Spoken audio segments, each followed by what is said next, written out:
Varahi silver jewellery ఇప్పుడు మన Varahi Silks KPHB store first floor లో 28 March hero Teja Sajja heroine Meenakshi Chaudhary చేతుల మీదుగా గ్రాండ్ ఓపెనింగ్ జరగబోతుంది. సార్, ప్రజలు మిమ్మల్ని వద్దనుకోవడానికి మీపై వచ్చిన వ్యతిరేకతన అంటే అప్పటి మీ ప్రభుత్వం పైన వచ్చిన వ్యతిరేకత అంటారా? డెఫినెట్గా నేను మొదటి నుంచి కూడా మనిషి అనేవాడు ఆశాజీవి, అవకాశవాది మనిషి. సో ఏదో కొత్తగా వస్తుందిలే అనుకొని ఉండొచ్చు, ఇంకేమైనా కొత్త అవకాశం వస్తుందిలే అనుకొని వెళ్ళి ఉండవచ్చు. దానివల్ల వచ్చింటుంది, అంతకంటే ఏం లేదు. ఇప్పుడు నేను చాలా చోట్ల చెప్తూ ఉంటాను. ఇప్పుడు ఒక రైతు ఎప్పుడు కూడా వాళ్ళ పంటకు కూలీకి వచ్చే వాళ్ళకు రోజు 500 ఇస్తూ ఉంటాడు, సంవత్సరం అంతా పని ఇస్తుంటాడు.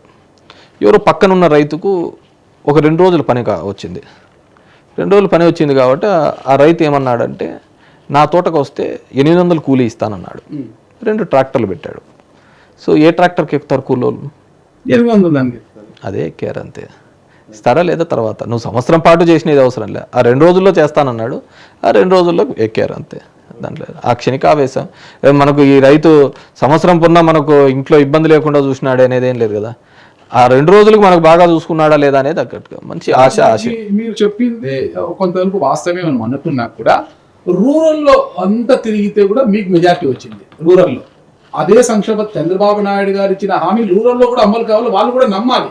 వాళ్ళు నమ్మలేదనేది అర్థమవుతుంది. మీకు మెజార్టీ వచ్చింది.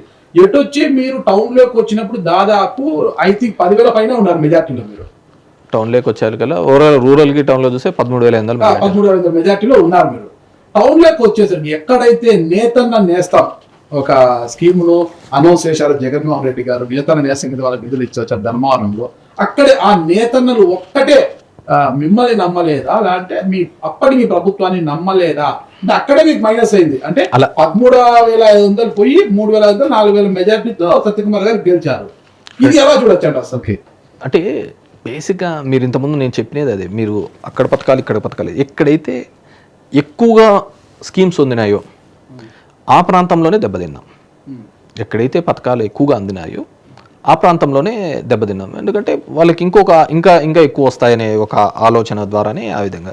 ఇప్పుడు బేసిక్గా ఎట్లుంటుందంటే, ఒక మనిషికి మామూలుగా నా అబ్జర్వేషన్లో మేము బుక్ పోయి ఇస్తూ ఉంటే, నీకు 2 లక్షలు వచ్చిందమ్మా, నీకు 3 లక్షలు వచ్చిందని గడప గడప ప్రోగ్రామ్ యొక్క ఉద్దేశం. సో నీకు 2 లక్షలు వచ్చిందని చెప్పి పక్కన వానికి 3 లక్షలు వచ్చిందన్న దానికి కూడా ఈ 2 లక్షలు వచ్చినకు అక్కడ 3 వచ్చింది, నాకు 2 కదా వచ్చినది అన్నాడు. నువ్వు ఇంతకే ఎలిజిబుల్ అన్నా కానీ అతనికి అక్కడేం సాటిస్ఫై కాలే. పక్కన అతను 3 వచ్చింది కదా అనే పద్ధతికి ఆలోచించినారు. అదేవిధంగా ఇండ్లు లేని వాళ్ళకి ఇండ్లు అన్నాం, ఇండ్లు ఇచ్చినాము. సో ఇతనికి ఇండ్లు ఉన్నా అతనికి ఇండ్లు వచ్చిందే. ఇంతకుముందు నేను అన్నట్టుగా ఎవరైనా కానీ మనిషి అన్న వ్యక్తి ఆశాజీవి, అవకాశవాది. రూరల్లో లేని నమ్మకం టౌన్ లో ఎందుకు వచ్చింది అంటే కూటమి యొక్క ఇప్పుడు ఇట్స్ వెల్ఫేర్లలో ఎవరి ఆలోచనలు ఏ విధంగా కొత్తగా వచ్చిన దానిలో ఏం లబ్ధి వస్తుందో, ఏం మంచి వస్తుందో ఇవ్వటం లేదు. అంతకుమించి పథకాలు చెప్పారు కదా, అంతకుమించిన పథకాలు చెప్పడం జరిగింది. ఇప్పుడు నష్టపోయిన నేను, వాళ్ళు ఎందుకు ఆలోచించినా నాకేం తెలుసు. మీరు మొదటిసారి ఎమ్మెల్యే అయినప్పుడు ధర్మవరం అంటే కుచించుకుపోయిన రోడ్డు, చిన్న రోడ్లు, అసలు ఆ ఊర్లోకి పోవాలంటే పెద్ద చికాక్ అనమాట. అదే ఒక కార్లో పోవాలంటే పెద్ద చికాక్, 2-వీలర్లో పోయినా కూడా చాలా ఇబ్బంది. అలాంటి ధర్మవరంకి విశాలవంతమైన రోడ్లు తీరుతారు. రోడ్డు వాడిని పెడుతూ ఎంత వ్యతిరేకత వచ్చినా వాటిని ఢీకొని ఈ భవిష్యత్తు ఏమవుతుందో అని ఆలోచించి కూడా ఏం జరిగితే అది జరుగుతుంది పోనీ రోడ్ వైడింగ్ చేస్తూ విశాలమైన రోడ్లు ఈ రోజు ఉన్నాయంటే అది మీ పుణ్యమే. అది రాష్ట్రంలోని మొట్టమొదటిగా రోడ్ల వెడల్పుకు శ్రీకారం చుట్టింది కూడా అప్పట్లో మీరే. ఏంటి ఇంత ధైర్యంగా ముందుకు పోతున్నాడు, ఏం అసలు అనుకున్నారు అందరూ కూడా. ఒక విద్యావంతుడు రాజకీయాల్లోకి వస్తే ఎలా ఉంటుంది, ఆ ఆలోచన ఎలా ఉంటుంది అనేది చూపించారు ఆ రోజు మీరు. అయినా 2014లో టౌన్ లో మైనస్ అయింది, మీరు ఓడిపోయారు. గెలిచారు. అప్పటికి మీరు అనేది కరెక్ట్. ఇప్పుడైతే నేను రోడ్ అయితే వైడనింగ్ చేసినాను. ఆ వైడనింగ్ చేసిన తర్వాత మీరుకు లేకుంటే వచ్చిన జనాలకు అందరికీ కూడా వైడనింగ్ అయింది. రోడ్డు బాగానే నా బండి బాగపోతుంది, ట్రాఫిక్ లేకుండా. ఇది ఎవడైతే బాధించబడ్డాడు నన్ను ఎంటబడినాడు, నన్ను మా ఇండ్లు కొట్టేసినాడు, మా ఇండ్లు ఇట్లా పీకేసినాడు అని.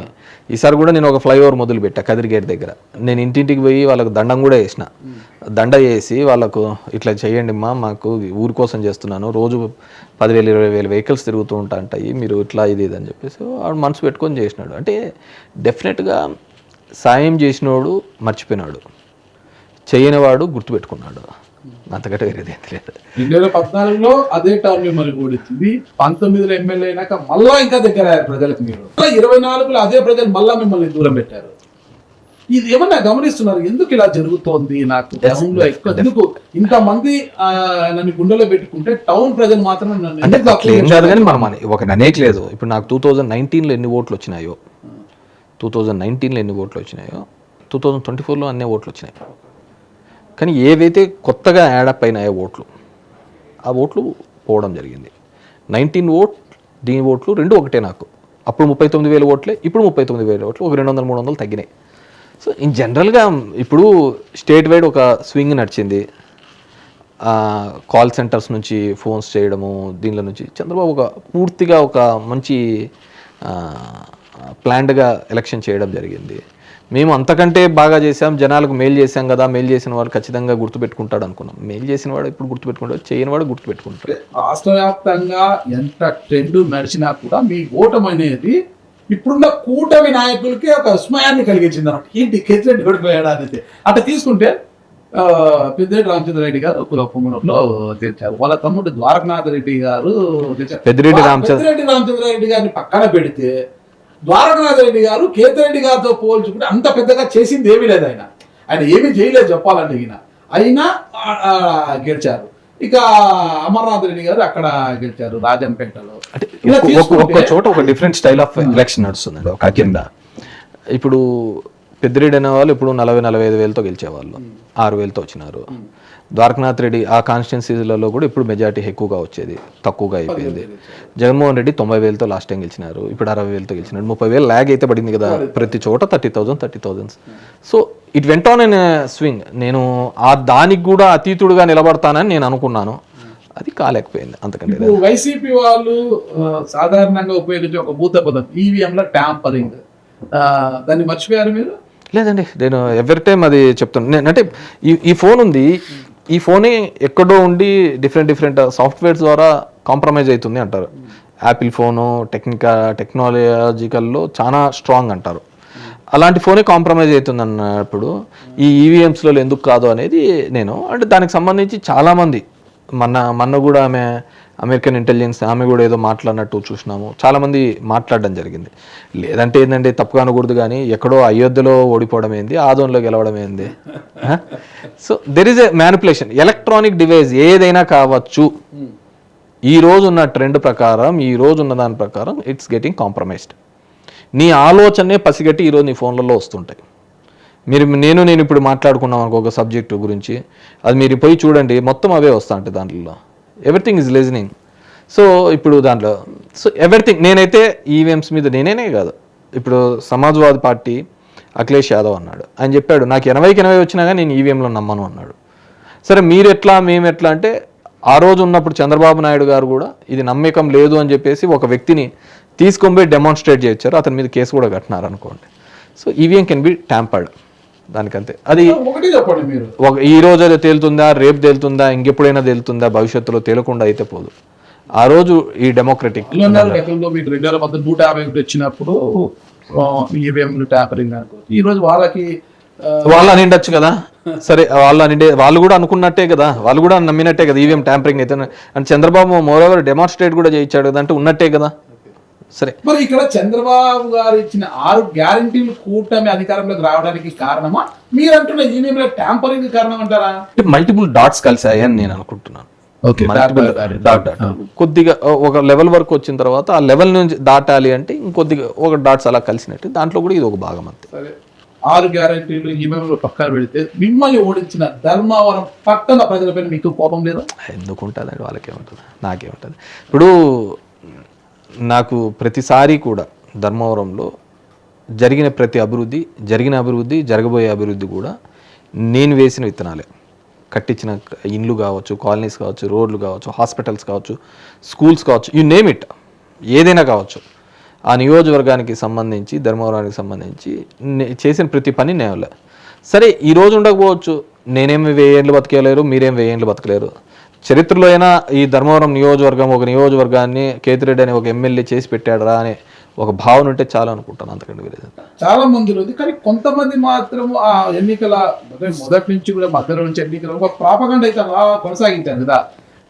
గుడ్ మార్నింగ్ ధర్మవరం అంటే ఎక్కడైనా ఖాళీ స్థలాలపై కన్నేస్తాడు, తర్వాత వాళ్ళ మనుషులను పంపించి కబ్జా చేస్తాడు, బెదిరిస్తాడు, అదిరిస్తాడు, కాకపోతే బలవంతంగా రిజిస్టర్లు చేస్తున్నాడు అని ఒకటి బలంగా ప్రచారం చేశారు.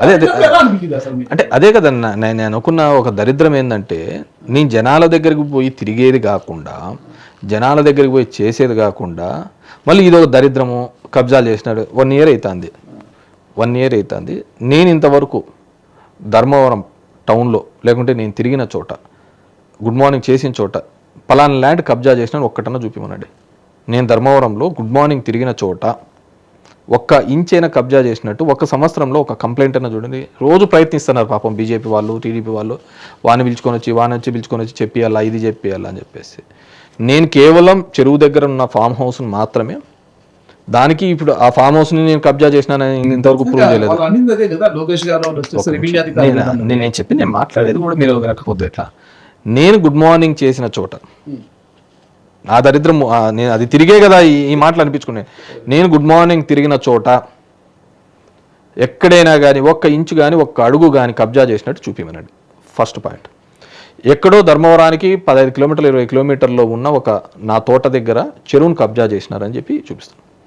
రెవెన్యూ అధికారులు ఇప్పుడు ఇచ్చినంత వరకు నోటీసులు అన్నీ కూడా, ఇంతవరకు ఇచ్చిన నోటీసులు ఎక్కడే కానీ ఒక సర్వే చేయకుండా, ఎంత ఆల్రెడీ 1932లో నుంచి వేరే రైతుల దగ్గర నుంచి 1932లో ఆ రైతులకు వచ్చిన భూమిని నేను రిజిస్ట్రేషన్ చేసుకుంటే ఆ భూమిలోని ల్యాప్సెస్ చూపిస్తున్నారు. దాంట్లో మధ్యలో ఒకరికి అసైన్మెంట్ అయిందని, మధ్యలో ఒకరికి పీఓటీ అయిందని, మధ్యలో ఇది సబ్ డివిజన్ కాలేదని, ఇలాంటి క్లాజెస్ చూపిస్తున్నారు. అది నేను క్రియేట్ చేసినది ఏం కాదు, నేను 19 to 24 మధ్యలో క్రియేట్ చేసిన డాక్యుమెంట్స్ కాదు. 1932లో డాక్యుమెంట్స్ మల్టిపుల్ ఫార్మర్స్ దగ్గర నుంచి జనరేట్ అయితే వస్తూనే నేను కొనే ల్యాండ్. దాన్ని రెవెన్యూ వాళ్ళు, కలెక్టరు, జాయింట్ కలెక్టరు, ఆర్డీఓ వీళ్ళు చాలా విశ్వ ప్రయత్నాలు చేస్తున్నారు. దాన్ని ఎట్టి పరిస్థితుల్లోనూ చూపించాలా, పైన బాస్ యొక్క మన్ననలు పొందాలా అనే ఉద్దేశంతో ఆ ల్యాండ్ని జరిగిన రిజిస్ట్రేషన్ ప్రక్రియ తప్పు అని చూపిస్తున్నారు తప్ప కబ్జాని ఎక్కడా చూపిలే. అర్థమవుతుందా?